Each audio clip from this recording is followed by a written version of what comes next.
কাজ তো আপনি করতেছেন, সময় কিন্তু আপনার চলে যাচ্ছে। কিন্তু আপনার কাজের পাশাপাশি কতক্ষণ আপনি আল্লাহকে স্মরণ করতেছেন, আস্তাগফিরুল্লাহ মনে, মনে জিকির কাজ করতেছেন। ছাড়া কিন্তু কোনো প্রাপ্তবয়স্ক মানুষ হয় না। সে ঘরের কাজ করুক আর বাইরের কাজ করুক। প্রত্যেকটা মানুষ সারাদিন কাজ করে। কিন্তু তার কাজের পাশাপাশি তার অন্তর, তার জিহ্বাটা যদি জিকিরে ভিজিয়ে রাখে, তার কিন্তু দুনিয়া আখিরাত ২ টাই হচ্ছে। সে যদি দুনিয়াতে সাফল্য না পায়, সে কিন্তু আখিরাতের জন্য সাফল্যতা অর্জন করছে। এটা কয়েকজনে মনে রাখতে পারে, আবার বেশিরভাগ মানুষ মনে রাখতে পারে না। আমি যখনই কাজ করি, কাজের পাশাপাশি আমি সবসময় আস্তাগফিরুল্লাহ পড়ার চেষ্টা করি। সুবহানাল্লাহি ওয়া বিহামদিহি পড়ার চেষ্টা করি। আচ্ছা, সবসময় কি জিকির করার কথা মনে থাকে? সবসময় কিন্তু মনে থাকে না। যখনই মনে পড়ে পড়া শুরু করে দিই, যতক্ষণ পড়তে পারি। এভাবে পড়তে দেখা যায় যে আপনার একটা এমন অভ্যাস হয় যে আপনি জিকির না পড়াটা ভুলে গেছেন। জিকির আপনাকে পড়তে হবে সেটা আর আপনার মনে থাকবে।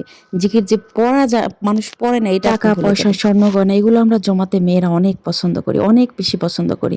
কাজকে অনেক ভালোবাসি। কিন্তু আসলে আমাদের যেটা সবচাইতে বেশি জমানো দরকার সেটা হচ্ছে আমাদের অন্তরের জিকির, আমাদের আমল। এটা আমাদের পুঁজি করা দরকার।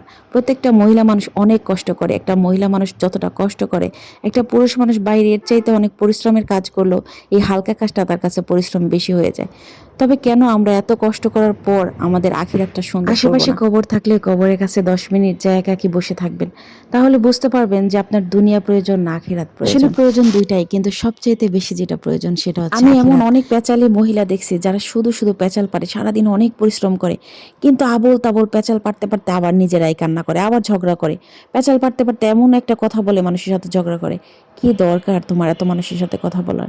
তুমি যদি চুপচাপ কাজ করো আর আল্লাহর জিকির করো, তোমার দেখবে অন্তরের যে একটা প্রশান্তি, তোমার যে একটা ভালো লাগে, এটা কখনোই তুমি মানুষের সাথে কথা বলে পাবে না। যত বেশি কথা বলবে তত তোমার গুনাহ হবে।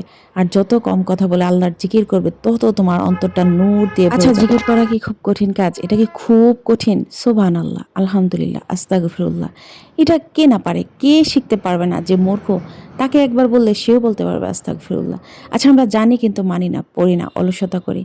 কেন করি না? কেন পড়বো না? এটা আমার দরকার। এটা আমার আখিরাতের পুঁজি।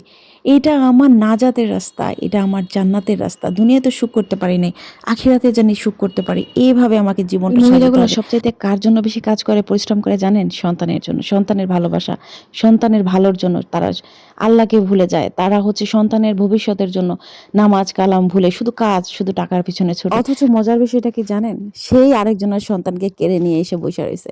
সে তার শ্বশুর-শাশুড়িকে ভাত দেয় না। সে তার স্বামী শ্বশুর-শাশুড়িকে দিলে দেখতে পারে না। তার শ্বশুর-শাশুড়ি না খেয়ে থাকে। তাহলে কি একটা হাস্যকর অবস্থা! পৃথিবীতে কেউ কারো না। পৃথিবীতে হচ্ছে নিজের আমল, নিজের সবকিছু নিজের। আর সবকিছু তুচ্ছ। আল্লাহ ছাড়া পৃথিবীতে কেউ আপন না। আগে আল্লাহ, আমল, তারপর সন্তান।